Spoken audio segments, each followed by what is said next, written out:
Hey everybody, welcome to Making a Geek. I am Damian DiCarlo. I am joined by my lovely host, Avital Stone. Hey Avital. Hello. And also I'm joined by my lady, Emily Turner. Hi. Did you want to redo that? No, it's gonna stay as is. My lady. Yeah.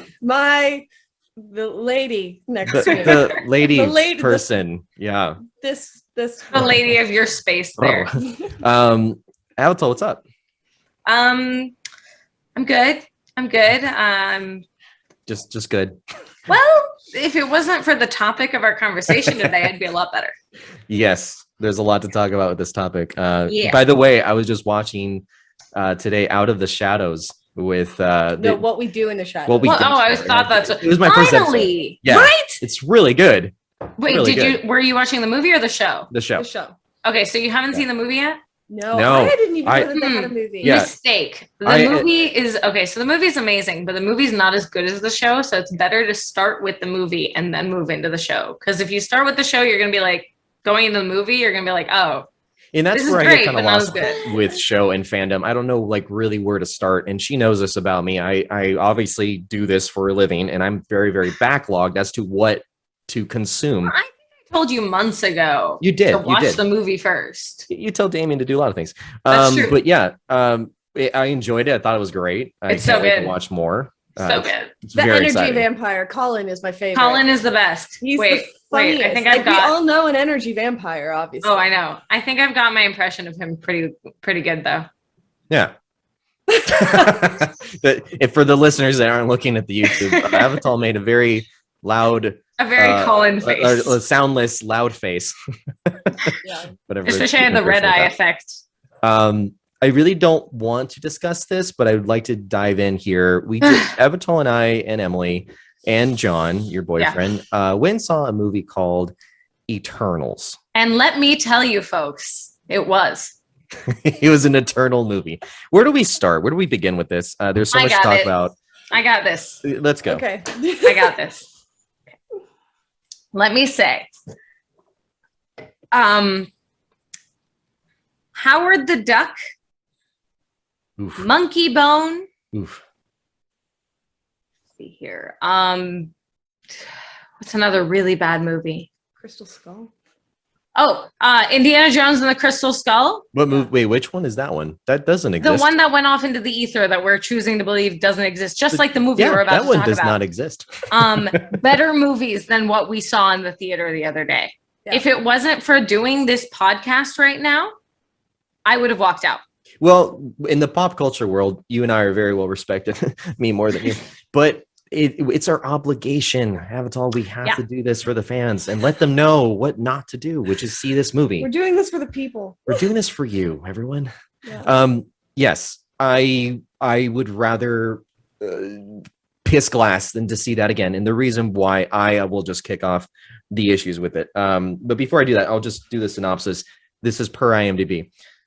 Following the events of Avengers Endgame 2019, an unexpected tragedy forces the Eternals, ancient aliens who have been living on Earth in secret for thousands of years, out of the shadows to reunite against mankind's most ancient enemy, the Deviants. That is probably more than I got out of the entire movie just reading that, because it was a snooze fest. It was horrible. It took There was forever. no chemistry between any of the actors either, so it was doubly a snooze fest. I mean, I'm going to go first. Angelina Jolie. I mean, she's been in great The only films. big name, by the way, except for Salma Huge Hayek. name. Yeah, and then we'll get to that in a minute. But of course, she's dead. Like the Right. whole thing. so. Spoilers alert, by the way. Anyone that's going to listen to this. Spoilers. Yeah, spoilers. Someone dies. But yeah, Angelina Jolie to me felt very, very out Forced. of place. Very out of place with this. It was a forced situation. Yeah. It was all forced. Angelina Jolie in that movie was like Jamie Lee Curtis in Activia commercials. It's like she's gotten to the last part of her career that she could possibly get into that is like I don't think she's there yet, but I think she's hit I hate to hate on Angelina Jolie because I think she's amazing, but I think she's hit a rut. Action films, thrillers. Yeah, I think she's hit a rut, and she's saying yes to projects that she shouldn't. And I want to, before we go any further, I think it's really important to say Chloe Zhao, the director, phenomenal director. Really not right for this project. And that's If where anyone, and I think that's where Marvel tries to do something right. They try to get those that have a great credit, as far as what they've done. she's only had a couple credits so far. But it's been phenomenal. Did you see Nomadland that came out this past year? Yes, and she did phenomenal. But this movie was not. I think that Hollywood has the checkbox marks, everything that they check off, and she has to be at the mercy of it to some degree. I agree. And I think the project was also just maybe too big for her. She did indie films up until this point. She's only had a few credits. Which she's done phenomenal in, for sure. And yeah, this absolutely. She's out amazing. Of her comfort zone. This is something brand new. There's a lot of pressure, not to mention you're going into the MCU, but you're going into, by the way, we're kicking off now a new phase and you're going to kick it off. Yeah. Well, I mean, third movie, but still it's you're helping kick off the post-COVID phase. Right. And so this new phase in the Marvel Cinematic Universe is actually starting with Eternals. This is going to be the new phase. Well, we had Shang-Chi, but that was a little in between. It was an in-betweener from my understanding. I haven't seen it yet. I haven't either. How far behind I am. Yeah, same. But yeah, I definitely know that in any case, this is being a kickoff. I felt automatically this was weak. This was an extreme, risky move, but it was going to be anyway. I mean, you knew that when you start off something like this, there's a lot over their shoulders to make this one. Yeah. So not hating on any of the cast, the crew, the production team. It was too big a project for what they were doing, and getting, I don't want to say B-list actors because they're not, but getting lesser known actors was maybe not the best choice for this, though I love that Marvel has done that in the past. They've chosen very good actors to jump in. I mean, that's been kind of the thing where they've chosen actors that have had a very good rapport with Hollywood, with franchises, maybe not as big as the MCU, but Salma Hayek, I mean, jumping into Quentin Tarantino movies, right? Like things like that. And so Salma Hayek is amazing. She jumps in anything she does phenomenal. Yeah. And I'm going to say, to me, in my own opinion, that this was the strong point of the film, to see someone like her, seasoned actress, who I thought, in a way, in my own opinion, kind of outshined Angelina Jolie a few times. Well, it wasn't. Here's the thing about the film. No one was bad in it, but they were given a poorly written script, or an underdeveloped script maybe, and it fell flat, and there was no chemistry. Richard Madden playing Icarus, I actually had an issue with him. And I've seen this guy before, and I feel like that this film, again, I feel like certain actors aren't supposed to be here. Like it's not it's out of their element. Yes. And I hate to say that because I'm sure they're talented actors. I just feel like in this particular universe, in this particular launch, it felt very forced, like you said. It felt forced where they're putting big names. And I don't know if that creates some sort of pressure for them of being like, well, I don't really know where I'm going here, but let's just see where this goes. Whereas I feel other actors like Salma Hayek step into these big roles because it's either a biopic film or something that they're familiar with. Yeah. And there's not much on the Eternals in my knowledge. I know that there's been a history of comics. Where it's been a huge expectation, like jumping into, say, Spider-Man, Yeah. And I also just think the cast didn't mesh. There was no chemistry between any of them, even the ones that were supposed to have this ultimate chemistry.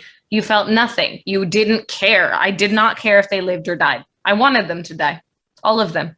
It was very painstaking to see this whole thing happen, because I felt that the way that the movie progressed was very slow from the start. There was points where things got, to be mildly exciting, but at that point I didn't feel invested in any of the characters. I didn't feel like I cared. I didn't care what would happen. And I'm just seeing a B-rated sci-fi movie is what I was feeling. Well, let me toss out, I've found a few critic quotes that I found very interesting. Let me toss out the first one because I think it relates to what you just said.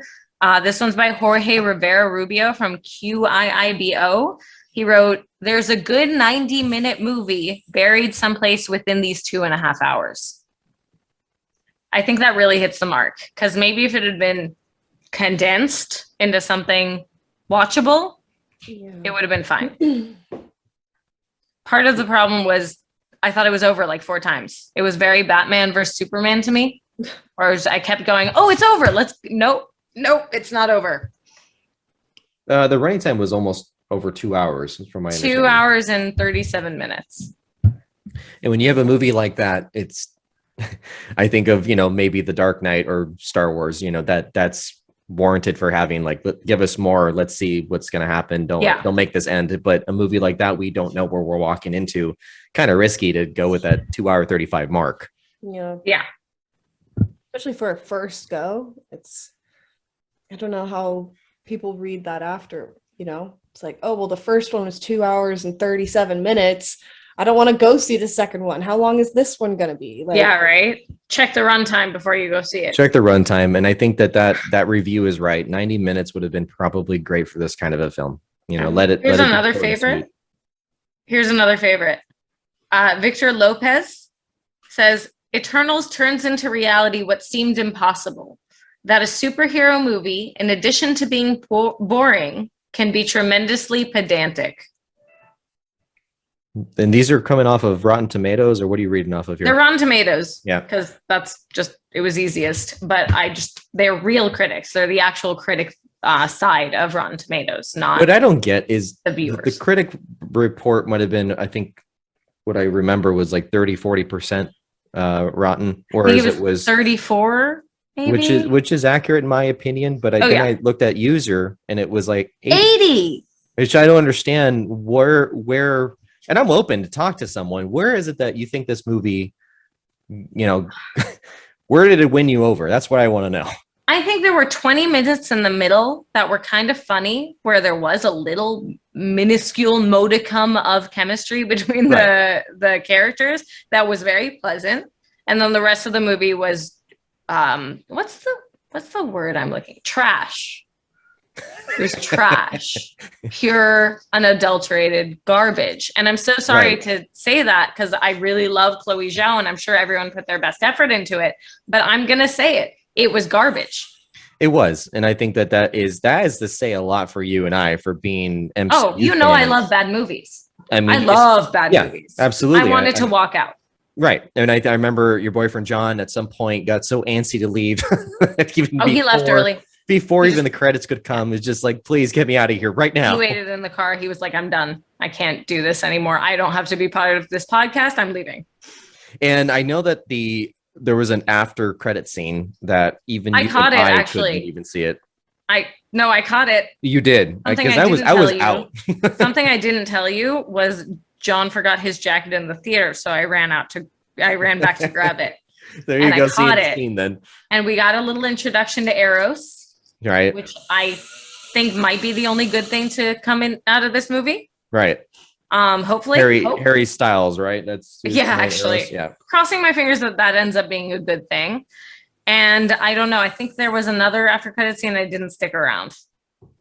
Yeah, that movie definitely went on way too long. It's a shame because I know that right now we've had the debut of the Spider-Man trailer for the new one. Actually looks amazing. It looks amazing. And I know that when it comes to now the characters we're familiar with, our expectations are high. And I know typically they will meet at least to a certain point we're comfortable with liking it. I don't think that they're going to make a terrible Spider-Man movie. I don't think it's going to be that. It's going to be probably not our cup of tea. But when it comes to something like the Eternals, it's like, man, this is a really rough start now. I don't know how we can go from here because it's just going to be that. I think anything was going to look good after this. I mean, almost anything. Yeah. Can I read 2 more critiques that I found really fun? Tell me something good. Tell me something funny. No. Nothing good. This one was good, though. This one's from Ray Pride of New City. The thought of a total bomb detonating on screen is a ripe prospect until a doomed movie demonstrates that it is just bad, as minute by minute, hour by hour, you sit through one like Eternals. When I read that the first time, John and I were reading them together. We just went like, oh, because even to us, that was like really harsh. But honestly, the more I think of it, I agree.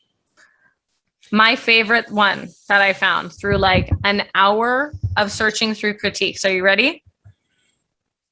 This one's from Sunny Bunch of Bulwark. Marvel's first DC movie. That's horrible. Mm-hmm. That's actually Accurate, really though. bad. Accurate. For those that don't like DC movies. Wow, that's pretty horrific. It's rough. What do you think, in your opinion, both of you, Emily and Avital, what do you think could have saved something like this? The plot point was as it is. I mean, let's just go with that. They couldn't change the story, but number one, to go shorter. What else could have worked? I don't know. I think that there was just, because it was like trying to fit in the character development and then the story, and then each line of every character's like story after that. It was just so much detail. I mean, there were 10 of them or something? There's 10 of them. Yeah. And sure, you don't follow every single character, throughout the whole thing, but for the most part, you have to keep bouncing back and forth. And I don't know, it was an introduction to too many characters, I think. Yeah, it's like, if that's the first go at it, maybe there needed to be maybe it needed to be cut into 2 movies or something. I don't know. Like, would that have helped? I don't, the thing is that, like, as far as visually, it was really great. Visually is phenomenal. It was stunning to watch. The effects, everything was great, but the storyline was either too much or too little. I mean, it was, most of the time it was too much. It was too much dialogue that was completely unneeded. It was or then it was just like too little, and it's just like with Angelina Jolie just sitting under a tree meditating, and it's just silent for 5 minutes. And you're just like, whatever. I didn't care about the characters. I think for me specifically, and again, I want to point out that I absolutely adore Chloe Zhao, and I think she's a phenomenal director. But this was not a project for her. I think a different director, a different writer, maybe a different writing staff would have made. She was going in a different angle altogether. Yeah, is what you're thinking. Yeah, make it more like the comics, not like a silly romance novel with action. And I wonder if this is to be considered. If you had, let's say, the Avengers film, which is the only other Marvel Cinematic Universe film I can think of that has more than 5 characters as the main characters, right? We all know their background, even because if you didn't know the comics. We were introduced to them one by one. Exactly. And in this case, we kind of just got overwhelmed. We don't know these people. Stories, do they? They do have individual stories, yeah, and they had different movies, but especially in the comics, they all had different story arcs altogether. Mm-hmm. So there was 2 audiences being appealed here. The ones that saw the movies enough as prior, comics even to make those movies. Yeah. You had the people that saw those movies prior, and then you had the ones that already acquainted with the comic book series. So that kind of made then, okay, I get these characters, put them all together. That's thrilling. This was anything but thrilling. We don't know any of these people. They all came together. You all look the same. All the outfits look the same. Okay, here's something that I kind of felt like as well was, when I think of other Marvel Universe movies, you think of Robert Downey Jr. and Iron Man and everything. Like, he really loves playing that character, and you can totally tell when they do these films, like, they are so into it, like, you can't tell that it's even really acting because you're so involved, right?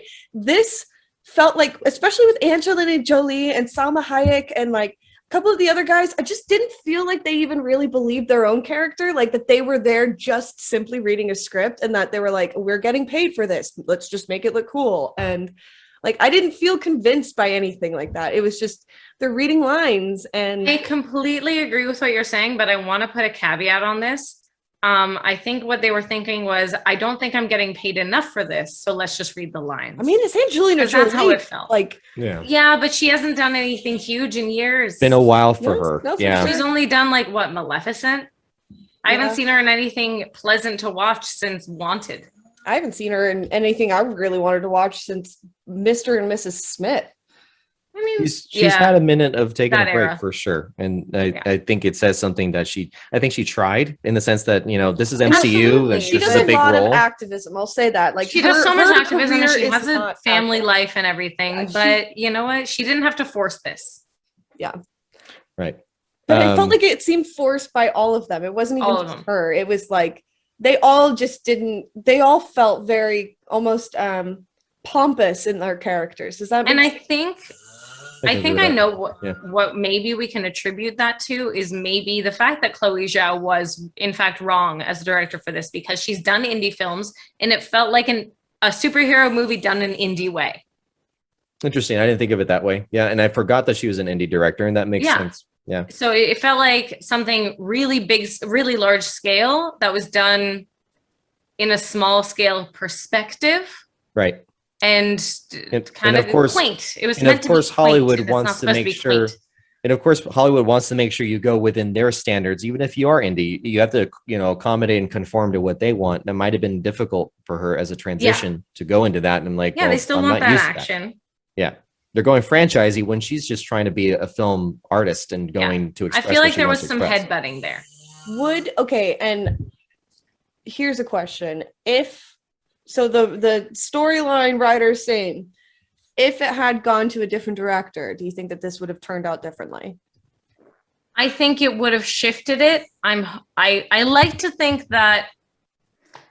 I mean, I don't want to say like women don't have a place in a Marvel universe movie. Women. Like, it's her style. It's not women. It's her style of directing, which is very much the indie style, which I respect more than I could explain to you because I love her films. Yeah. This was just not the right project for her. It's like throwing Tarantino and asking him to do Love Actually. It's not going to work. That would be great. It's just so great. I would watch that. Absolutely. I would watch I probably would too. I probably would too. Curiosity, I have to see that. Yeah. But my point is it's not my point is that's not his genre and that's not what he is going to do. So this was not right for this director. It just, to me, it was mostly direction and possibly a bit of producer stuff. Production. Why is it that who was the producer for the or the director producer for? I mean, it's always Marvel Kevin Universe. Feige. It's always Kevin Feige. Feige? Kevin Feige, yeah. Kevin Feige was the one. I've been saying Feige for years. Yeah, I did say Feige for a while, but no, Kevin Feige is literally like the Jesus Christ of so this why cinematic universe. My question is, if they're trying to keep some sort of consistency in there. What I think is maybe Kevin Feige went to find, because I think he found her. I think what happened was, I don't know, I'm just guessing, but I think what happened was he went in and went, this is a different style of Marvel movie. Let's go all the way and make it a completely different style, and went for a director that he knew would do that. And it just didn't pan out like it should have. Yeah. But what other directors did they use in the past? Like he didn't even think that would. Like, I mean, it's been why fix what isn't broken? This guy's been doing great. Like, yeah, but this is a completely different story. So it was right to pick a new director. And a lot of them are tied to different projects that they can't get out of, and there's deadlines. Still not the right one. Yeah, and it's difficult. I only assume that it's the most hardest thing for that company to just put all their investment and money. This is me usually dogging on that, a production company, but in this case, they're putting all this money into a director that they think will do a good job. Like, it seems like a good track record. It's a risky thing, and in this case, it didn't work out the way that they wanted it, obviously. And that sucks because they tried to invest a lot of time and effort finding the right type of director. Yeah, I can agree with that. What do you guys take away from this kind of almost biblical aspect of it? That's an interesting. Yeah, I'll let you. No, I want to correct you there before we go any further. It was not biblical at all. There was no. I got the vibe. I mean, you think about it. Icarus was flying into the sun. Mythological. Those are myths. They're not Bible stories. No, I know, but it gives a biblical type vibe. Like it's like. You have these characters that are like godlike, right? And they're meant to be that they've been there forever and it's stuff like that. It's not like with a superhero in the past where they get bitten by a spider and all of a sudden they've got superpowers, right? Like, cool, this guy's gonna save the world. He's just like one of us. He just happens to get like, I think something that I actually really like about the Eternals, not the film, but the storyline itself, like everything about the comics, is that they took characters from mythology all over the world and put them together and said, oh, these are immortals. That's why they're in your mythology. You have Gilgamesh, who, if anyone's ever, incredible mythology behind that. If anyone's ever like listened to it or heard it or read it. You have Athena. Like, this is what I didn't understand silly, is like, if you're gonna do references to that, why not keep the names? Like, that's up to the comic writers. You know, that's not even the movie. Because it's obvious where it like where it's yeah. derived from, right? Like yeah. Icarus is just spelled with a K instead of a C. It's spelled completely weird. Like Athena is just Athena. Right. Yeah. Like that's the comic writers, and you never know what they they're probably gonna, didn't all want to nerds. step on the toes of Greek mythology with all these other things that have to. But then they kept all these other Gilgamesh. movies. Yeah. And the Gilgamesh, I guess they were it's just, okay with that. I can't think of another way there's to no pronounce Gilgamesh. consistencies. There's just no consistency, I don't feel. Yeah. It's not the best storyline. I think that's why it also is coming so late, because it's an important story to tell for like 5 minutes. Like, this also happened on Earth. Okay, bye, let's move on. Yeah. They just chose to tell it in 2.5 hours. I don't know. I still get this, like, because they're like not technically superheroes, they're robots. Like, it's definitely a weird aspect to the Marvel universe, being that it's like I mean, I know like Thor is meant to be like a god, right? Right. Yes. Thor is god of thunder. Yeah. Right. But there's not like this pompous type of attitude of like, we've been here forever and like this is just how it goes. Don't you guys, like, you guys don't even know that like the world's just blankety blank. I'm not going to give it away, but like that this is how it works, right? Like, and it's, I don't know, I didn't get the same vibe from like the rest of the MCU universe stuff where it's like they're with like the underdog. I see what you're talking about. And like these guys are the elite, and they're like fighting within themselves. Like, I don't give a yeah, you don't care if you're I don't care if lawyers are fighting and bickering amongst themselves and who wins on that, because I'm definitely still wanted them all to die. Like, I'm still on the outside. No, I'm totally with you on this. You're right. I didn't think about that, but there was an arrogance that came with these characters. I'm like, why should I get to know you? Everyone else has been super humble. Like, I don't know another humble beginnings. Even Thor is relatively humble in. It's I mean, sometimes, like, but he's not going around like, I'm the one that could solve this. Like, right. Well, no, they solved that issue in the first movie, in the original Thor. He was like that for about 10 minutes. Yeah. And then he was like, oh no, I'm human. So then that's the case. We're seeing a flaw in the characters, that maybe a sense of humility to be an introduction to those that don't even know what Eternals is. I mean, I knew a little bit, but I didn't know what it really was until I saw this movie. Yeah. And maybe we needed a little bit more of a humble beginnings for these characters. Or, people that didn't act like the robots that they were meant to be, because the lack of chemistry made it feel very robotic. The whole thing, everything about it was a nightmare. Yeah, that entitled, like, it almost felt like that celebrity entitlement came with them into the character. That's a good point. Do you know what I mean? I can see what you're saying. A little bit. Absolutely. And that reflects on, unfortunately, the characters, because I felt like, man, I mean, not that I hate celebrities, but it's just like, we know that you have a good track record with what movies you've done, but in this case, these are characters that we're trying to learn and separate that from. We know you're Angelina Jolie. we know you are. You're strong. Yeah. I think with Angelina Jolie specifically, it wasn't a matter of being pompous and being Angelina Jolie. I think the character was just so wrong for her. She didn't know how to do the character, which is not something we've ever seen from her in the past. Yeah. So it was shocking to us. Right. Salma Hayek, I will say, pulled off the character great. She did great. Wasn't in it much. And spoiler alert, she was barely in it and died. So it's like, that sucks. She's dead now. But how far off was that character, honestly, from any other character that Salma Hayek has done? Yeah, but Salma Hayek knows what she's good at. She knows, it was kind of far off, because most of her life she spent playing the really sexy one in the corner. Right. Well, I mean, she's always been a strong female character, right? Like, that's like. Have you seen From Dusk Till Dawn? No. Yeah, that's the one that we definitely need to watch together. But her character in that is basically what I'm basing off of all Selma Hayek expectations. Like, she's phenomenal in every movie, but that one basically turned me on to the fact of, well, she's an amazing actress, and she can get really crazy interacting and still be very collected, still be her. Like, she's still amazing as a person. And she's still so not, excuse my language, I'm sorry. Can I just say that? You did. She looks pretty good for her ageless age that she is. She is so hot. But yeah, she looks great. I mean, there's no denying her. I mean, I'll even say Angelina Jolie. She still looks good, but I mean, I know she's so she looks, beautiful.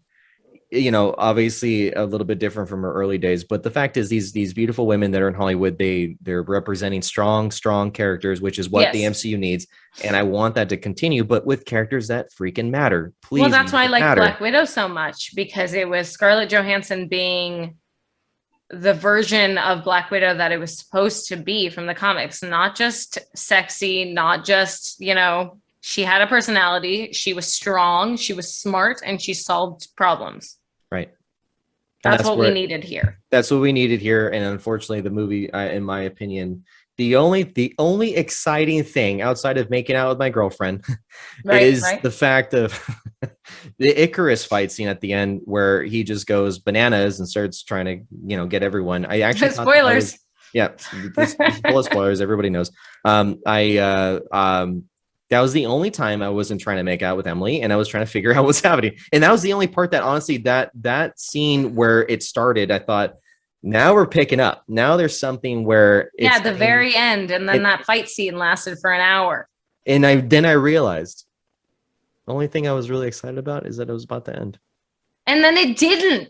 And then it didn't. And then it continued for another 10 to 20 minutes. I think, can I just point out, Emily, that you are quite magical in this Zoom call, because you keep just disappearing. Just disappear every once in a while. Yeah, for those that aren't watching the YouTube, she is particularly disappearing into the universe. And then just random points where she's like, pop out, pop in. I could just be a head. Look. No hair. No hair. Bald Emily. It's like you're an eternal. I know. So okay, I gotta make one other comment. Please. Of all of the looks, of all of the drafts of what the Celestials were gonna look like, why the heck did they choose the Iron Giant with 6 eyes? Very accurate to the comics, actually. Like that's what it looked like. The second I saw them, I was like, that looks like the Iron Giant with like 2 extra sets of eyes. That's it. Yeah, that's the way they were portrayed in the comics, though. They weren't going to change that. I don't know how far back this goes. Do you know, Avital? I didn't research enough because I don't remember when the Eternals came out in the comics. Were they, are they meant to be like, I don't know if they're 60s or 70s, but I know it was obviously older than most, but it didn't, I didn't do much research on it before the film. I just remember it was a comic. Let's see here. I know that with these movies, a lot of the times they're based on such older artistic, interpretations of what they wanted it to be. Take it literally. Eternals #1, July 1976. 70s. Okay, so mid 70s. Yeah, and I know that it sucks because a lot of the movies now will look like copycats with this compared to, and I know that these comics were made so long ago, which a lot of people don't realize until they do a little research on what they're watching. Yeah. And it can look like, well, this is horrible because this looks like X, Y, and Z movie or whatever it is. Whereas people don't realize this is something based on something from a while ago.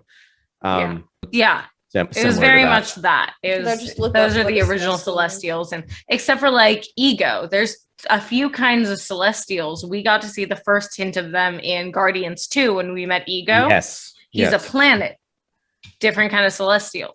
Right. I can't explain that because I don't remember much. There's a tie-in with Galactus somewhere of those that are familiar with Silver Surfer. Yes. Which I pray and hope that there's an actual Silver Surfer movie. Because we had the movie with Fantastic Four. Okay, I personally don't find those completely awful. Like I'll watch them. I'll definitely watch them over Eternals. But I just wish he had his own story.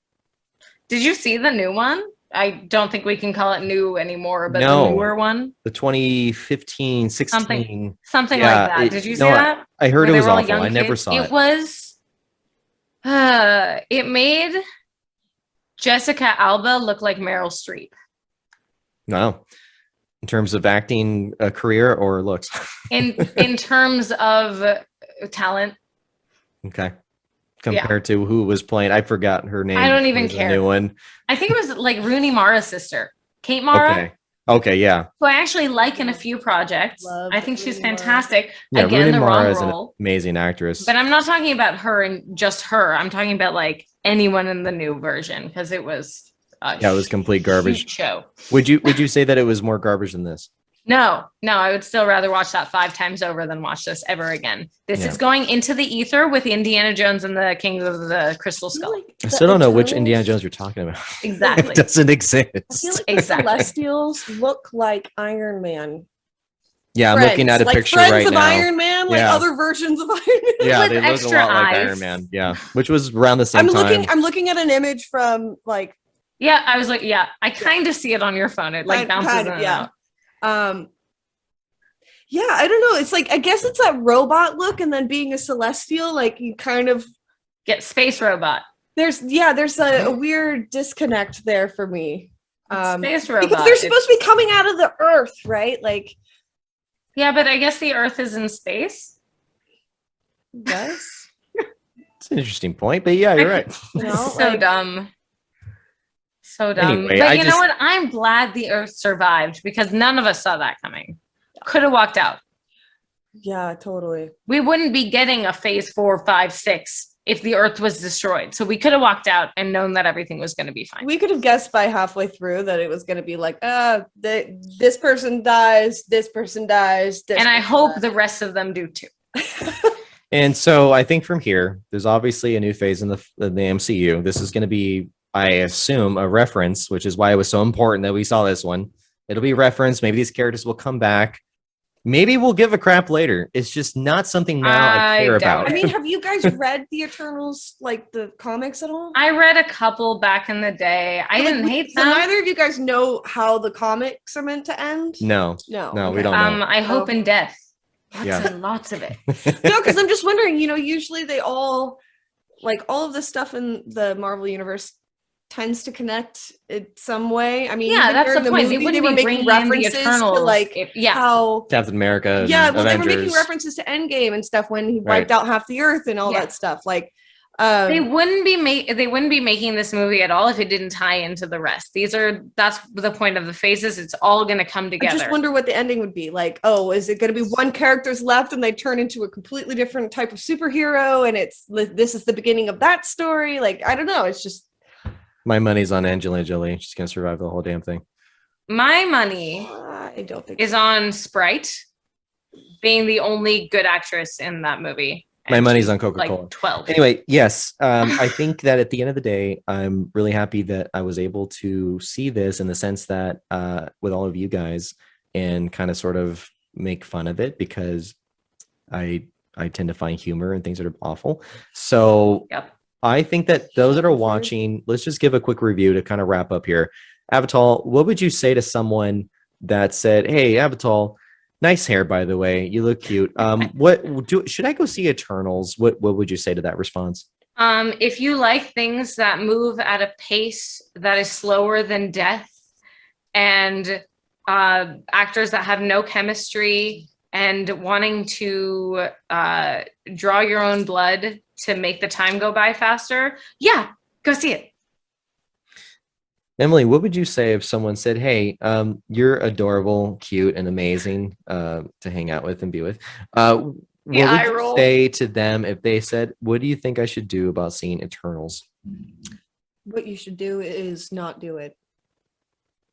A simplified version of my answer. Just don't. I would say don't waste your money on going to the movie theater to see it. Wait until it comes out on Disney Plus or wherever it else is coming out on and watch it there because if you have to see it, don't waste your money on it. Yeah, just don't waste your money. I mean, like, because you know what's interesting is that you look at some of the critiques on this and Rotten Tomatoes is like what 50% or something right now, and 34 critic and 80% people. Humans. And no humans. And it's funny because you look at other articles, like Forbes has a couple of articles, and they're saying Eternals is not as bad as critics are making it out to be, but it is like no, it's as bad.